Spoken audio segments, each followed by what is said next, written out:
Vous écoutez Europe 1, il est 9h30.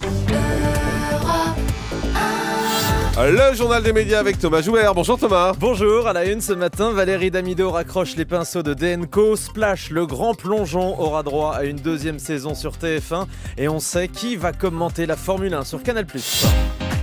On commence donc avec l'art officiel de DNCO sur M6. Valérie Damido l'a annoncé hier, la version hebdomadaire de DNCO va s'arrêter à la fin de la saison. Il faut dire que l'émission était trimballée dans la grille avec des audiences en baisse. Et surtout, Valérie commençait à en avoir un peu marre de maroufler toutes les semaines. Elle nous l'avait dit à ce micro. En revanche, M6 continue les spéciales de DNCO en prime time. Pour sa dernière en hebdo, Valérie Damido promet une émission mémorable. Elle a précisé à nos confrères de Télé Loisirs qu'elle aimerait rénover une école ou une crèche avec toutes les décoratrices rencontrées au fil des émissions. Le TF1 va lancer une deuxième saison de Splash. La chaîne l'a confirmé hier lors d'une rencontre avec des journalistes. Nonce Paolini, le patron de la Une, s'est dit satisfait de la première saison. Pour répondre aux critiques, il a dit que c'était une émission juste pour rire. Il a également rappelé que Splash avait été lancé très vite pour noyer le projet concurrent que préparait M6. Et à la présentation de la saison 2, on devrait retrouver Estelle Denis qui a promis cette fois de s'entraîner à plonger.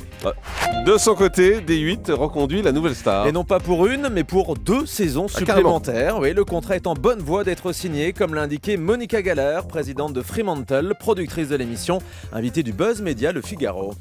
Nous ne sommes pas encore arrivés à la signature d'un nouveau contrat, mais nous sommes en pourparlers très avancés, pas sur une saison, mais sur 2.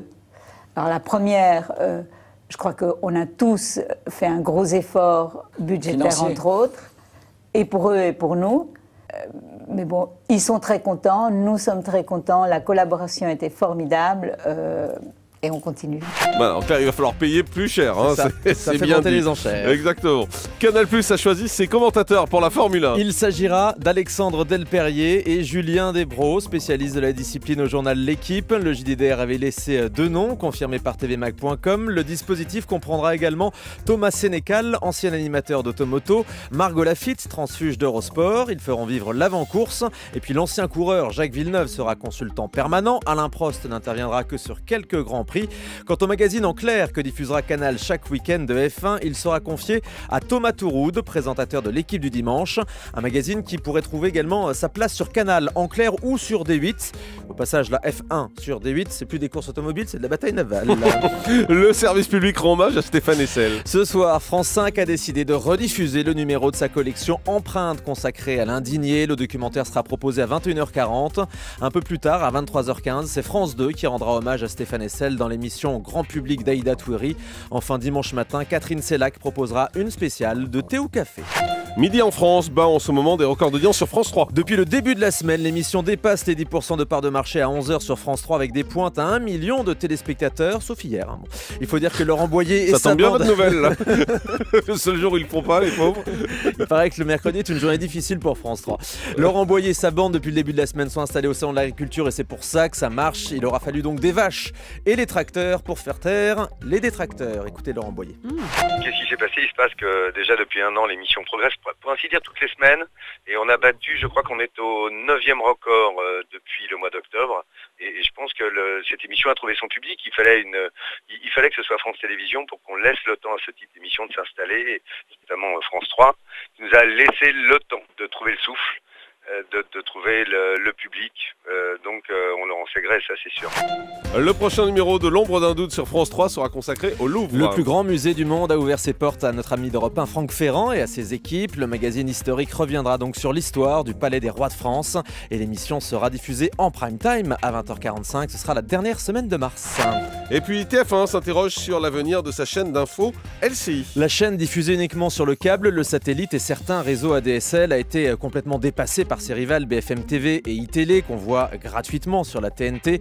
Selon le journal Les Échos ce matin, TF1 se donne donc 18 mois pour réinventer LCI. Le groupe va chercher de nouveaux moyens de diffusion et devrait redemander au CSA à passer en gratuit sur la TNT. C'est un peu cyclique, hein, ça revient tous les ans de nous dire que LCI veut passer en gratuit. Ils avaient qu'à le demander la première fois au lancement de la TNT. Vrai, parce qu'ils ont voulu être payants, c'était leur choix. Ça, Patrick Lelay n'avait pas voulu.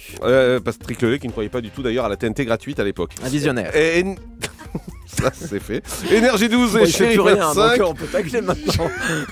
Énergie 12 et Chérie 25 cherchent de nouveaux visages. Oui, les deux chaînes du groupe Énergie ont lancé un grand casting pour trouver leurs nouveaux animateurs. Si vous voulez tenter votre chance et piquer la place de Jean-Marc Morandini, il suffit donc juste d'envoyer une photo et ses coordonnées par mail à l'adresse casting@energie12.com. Juste la photo, ça suffit. On termine avec le chiffre du jour.